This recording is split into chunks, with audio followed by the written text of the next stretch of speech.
Bismillahirrahmanirrahim. Pengharapan yang sesungguhnya ialah yang disertai dengan amal perbuatan. Kalau tidak demikian, maka itu hanyalah angan-angan ataupun melamun saja.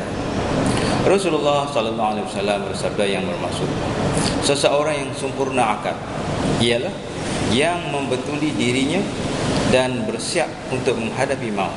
Sedangkan orang-orang yang bodoh yang selalu menurutkan hawa nafsu dan mengharap berbagai macam harapan.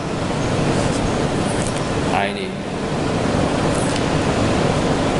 harapan dalam ajaran kita, iaitu dalam ajaran Islam, kita mengharapkan keridaan Allah Subhanahu Wa Taala. Itulah tujuan kita. Dan kalau kita harap keridaan Allah Taala, apa yang kita kena lakukan? Kita kena melakukan amal ibadah. Kita tak boleh mengharap saja supaya Allah Ta'ala beri iman, supaya Allah Ta'ala matikan kita di dalam keredaannya, tapi kita tidak buat sesuatu. Kita tak boleh berangan-angan. Kita kena melakukan sesuatu. Kita kena beribadah. Kita memperbetulkan diri kita, memperbetulkan diri sendiri dari segi ibadah kita, dari segi zikir kita. Kita kena memperbetulkan. Tidak ada orang lain yang dapat memperbetulkan kita.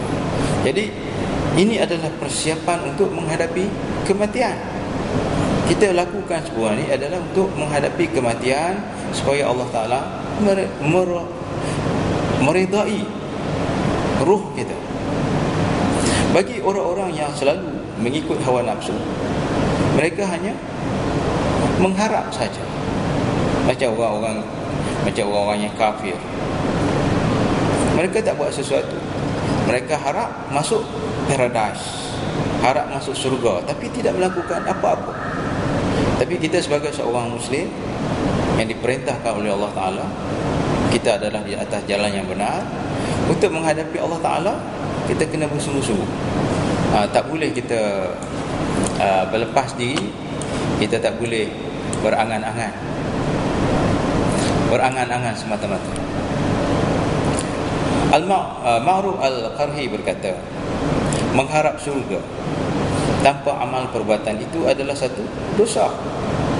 Dan mengharapkan syafaat tanpa sebab berarti tertipu. Dan mengharapkan rahmat dari siapa yang tidak engkau taati perintahnya berarti bodoh.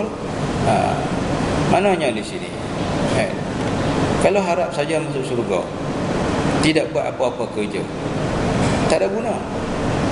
Dan kita mengharapkan syafaat daripada Rasulullah, harap syafaat, sebab kita rasa kita ni umat Muhammad, kita dapatlah syafaat daripada Nabi. Tak, kita tak buat amal ibadah, macam mana Nabi nak bagi syafaat pada kita di hari akhirat? Kita harap rahmat daripada Allah Subhanahu Wa Taala. Kita mengharapkan rahmat dan kasih sayang, tapi kita tidak taat perintah Allah Ta'ala. Allah Ta'ala suruh sembahyang, tak mau. Allah suruh buat ibadah, kita tak mau.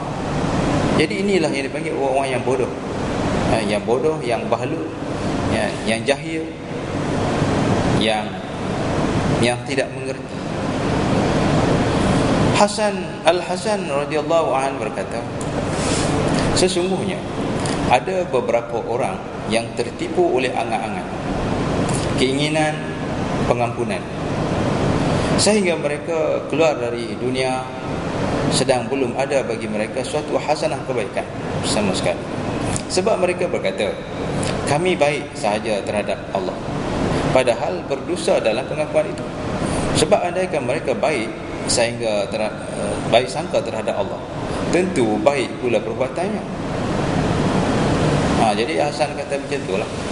Al-Hasan kata, kalau seorang tu dia baik pada Allah Ta'ala, mesti dia melakukan sesuatu perintah Allah Ta'ala. Kalau dia kata dia saja baik pada Allah tapi dia tidak melakukan sesuatu, maka itu satu penipuan, satu pembohongan. Al-Hasan berkata, hai hamba Allah, berhati-hatilah kamu dari angan-angan yang palsu.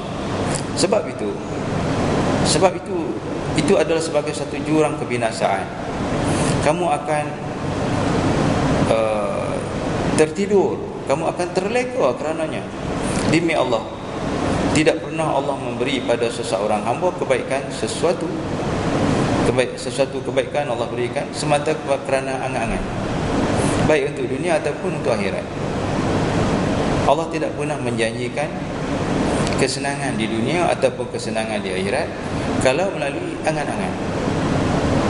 Adakah kita tengok orang tu dia jadi senang hidup atas dunia ni kerana dia berangan-angan, angan-angan majnun, tak buat kerja, tiba-tiba nak dapatkan keuntungan? Tak boleh. Begitulah juga di akhirat. Untuk mendapatkan kesenangan di akhirat, kita bukan boleh buat melalui angan-angan.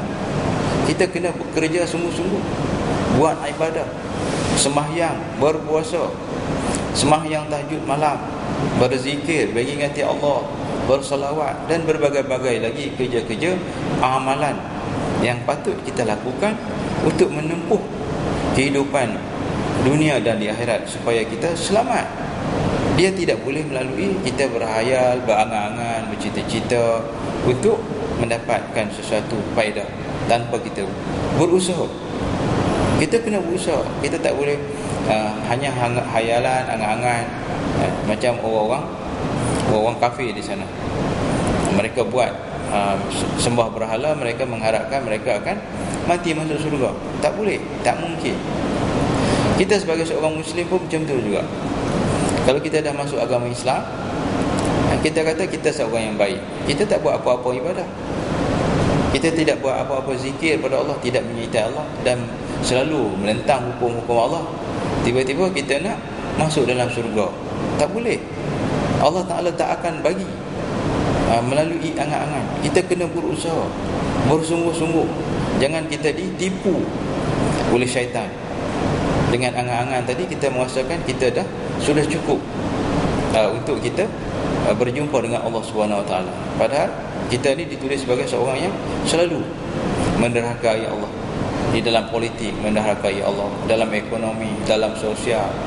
Dalam sosial ni pergaulan bebas lelaki perempuan, menipu di dalam perniagaan, rasuah sebagainya. Tapi dalam masa yang sama dia mengharapkan dia ni diredai oleh Allah Ta'ala. Itu adalah satu khayalan yang tak mungkin. Oleh kerana itu saudara-saudari sekalian, dalam kita mengharap kepada Allah Ta'ala, kita kena taat perintah Allah. Wa ma ataakumur rasul fakhuzuh wa ma nahakum anhu fantahu. Apa yang dibawa oleh Rasulullah sallallahu alaihi wasallam, ambil, laksanakan. Dan apa yang dilarang oleh baginda Rasul, tinggalkan.